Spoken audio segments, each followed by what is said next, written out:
Alors on commence à avoir pas mal de pages. On va modifier la manière dont la palette page montre les choses. Vous allez dans le menu de la palette page. Vous demandez afficher les pages horizontalement. Voilà. C'est quand même un peu plus sympa pour avoir une vue d'ensemble sur son document. Menu de la palette page, afficher les pages horizontalement.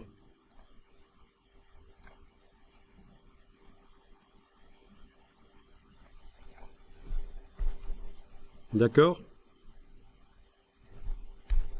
Il faut élargir la palette pour voir que ça se redéploie horizontalement. Au passage, vous voyez que un peu avant, je suis allé dans menu de la palette page, option panneau, et que ce soit pour les pages et les gabarits, j'ai demandé des vignettes très grandes. C'est pour ça que j'ai des gabarits qui apparaissent en grand.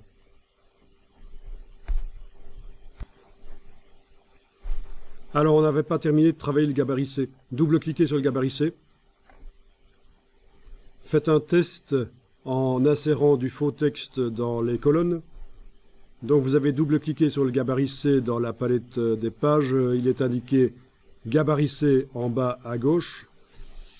Vous mettez le curseur texte, vous faites un clic droit, remplir avec le texte de substitution, et vous avez le texte qui arrive.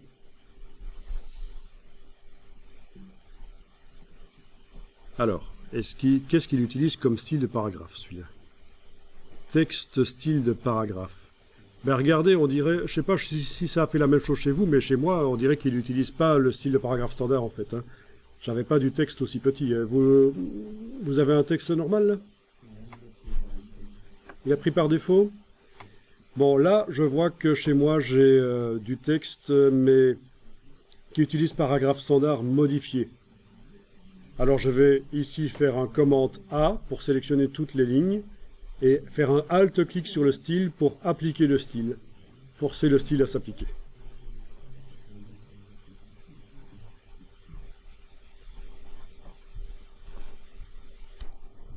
Bon, évidemment, on va devoir faire de l'espace entre les colonnes.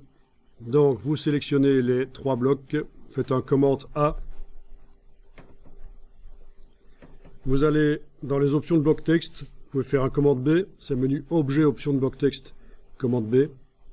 Je vous montre ici une manière simple de faire. Vous allez mettre de la marge, comme ceci. Voilà, on met de la marge intérieure au bloc. Comme ça, on a une gouttière qui apparaît. Ok, simplifions les choses, mettons de la marge partout, c'est bien. Je veux dire, j'en mets en haut et en bas aussi, mais c'est pas grave.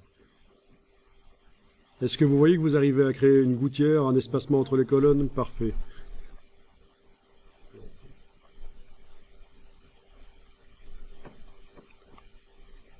Donc là, c'est ennuyeux comme mise en page, bien sûr, mais on va agrémenter ça avec des images et c'est juste notre structure de base.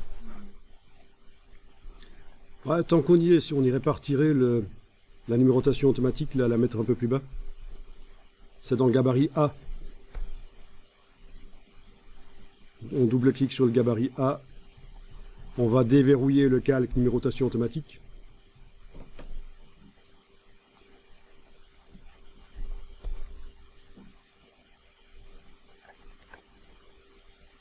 On va la déplacer et même peut-être la redimensionner avec l'outil de transformation manuelle. Avec Alt majuscule.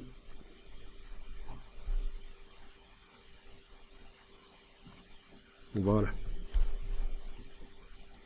Voilà, comme ça, problème réglé. La numérotation automatique est en dehors de la zone du texte.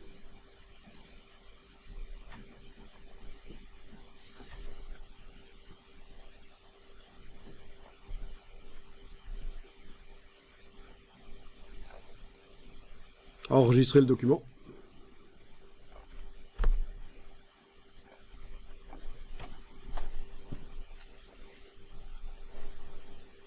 Alors bien sûr, actuellement, le texte dans le gabarit se retrouve identique sur chacune des pages. À un certain moment, je le supprimerai, bien sûr. Je vais le supprimer du gabarit et il faudra que je mette du vrai texte sur les pages. Mais là, on va aller travailler rapidement une image dans Photoshop de manière à avoir un habillage irrégulier sur base d'un objet qui va être donc un objet détouré. Alors on va aller chercher une image dans Google vite fait. Vous pouvez taper vase par exemple. On va chercher l'image d'un vase.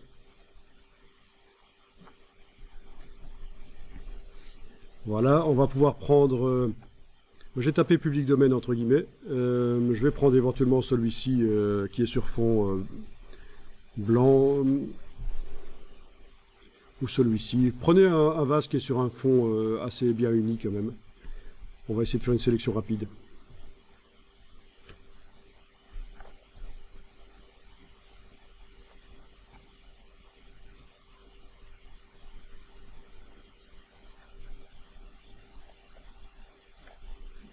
On va faire du détourage sur base de la transparence dans Photoshop.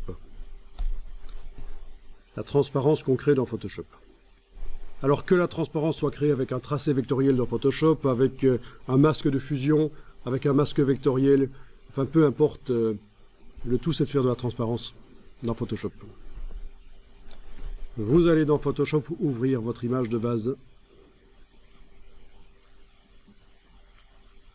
Elle est en JPEG. Elle devra à un certain moment être en PSD, parce que le JPEG ne peut pas contenir de la transparence.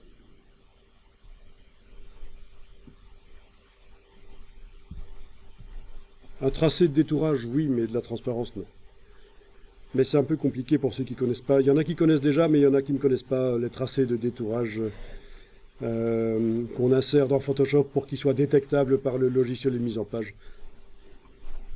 Donc, allons au plus simple, on va faire du détourage dans Photoshop, rendre le fond transparent sur le calque. Faisons quelque chose de rapide, en imaginant qu'on fait peut-être une maquette d'une publication, on n'est pas obligé de faire un truc nickel dès le départ. Donc je prends l'outil de sélection rapide et je vais agrandir la brosse un peu parce qu'elle était toute petite. Je vais ici faire la sélection sur le fond.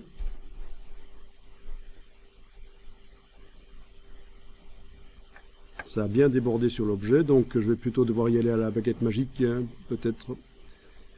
Ouais.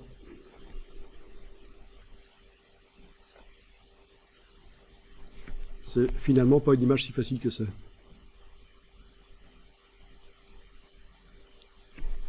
La baguette magique qui a de la tolérance ici, on va diminuer la tolérance, 16 au lieu de 32.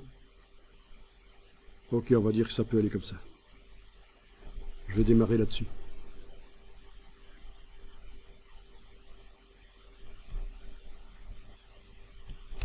Bon, il y a un peu de retouche nécessaire. On va afficher la sélection sous forme de pixels avec le Quick Mask ici. Quick Mask. On va dessiner en noir et en blanc, là où il faut corriger les choses. Donc au pinceau, en dessinant en noir et en blanc, rapidement, je bouche les trous, là où ça va sélectionner trop.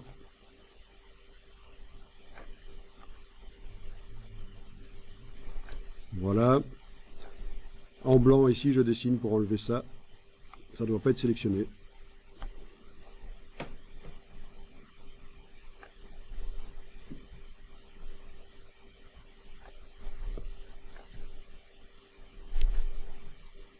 Donc vous avez toujours la touche X pour inverser les couleurs rapidement.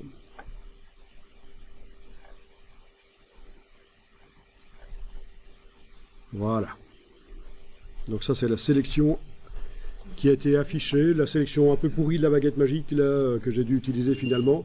Mais le fond était quand même assez bien uni, donc je pouvais me diriger vers un outil assez pourri comme ça. Et je l'ai affiché sous forme de pixels et j'ai nettoyé au pinceau. Je repasse en affichage de sélection. Voilà. Ah tiens, j'ai oublié les tâches là en dessous. Voilà.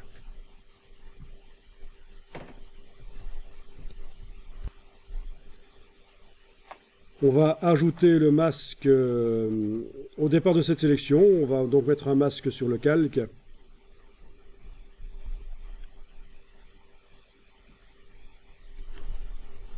Donc si je clique sur l'icône du masque ici, ça ajoute un masque qui fait apparaître le front. J'annule.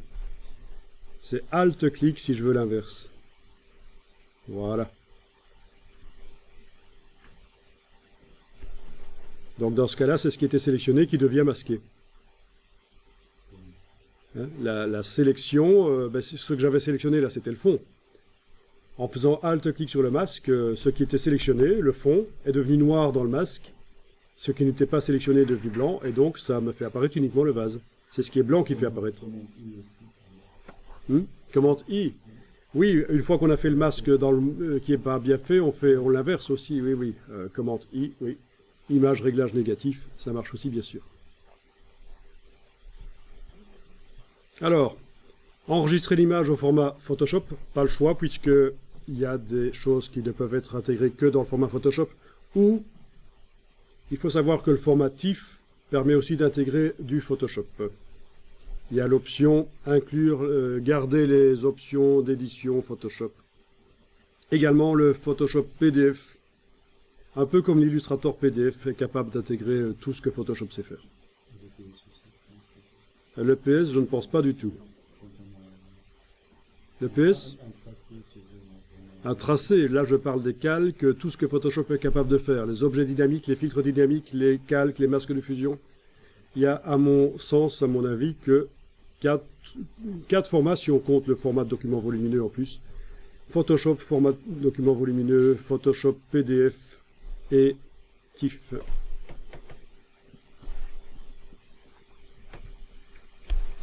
Donc je enregistre au format Photoshop le vase dans son dossier et je vais l'importer sur le document.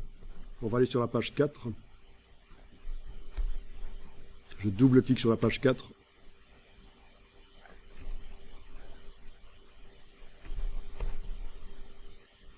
Dans la palette des calques, il n'y a que le calque image qui est accessible et j'ai indiqué que je travaille sur lui. Et je vais importer le vase, fichier importé. La version PSD, la voilà. Parfait. Donc il est clairement derrière le texte, mais j'arrive à le bouger parce que j'ai verrouillé le calque texte. Il n'y a pas de problème.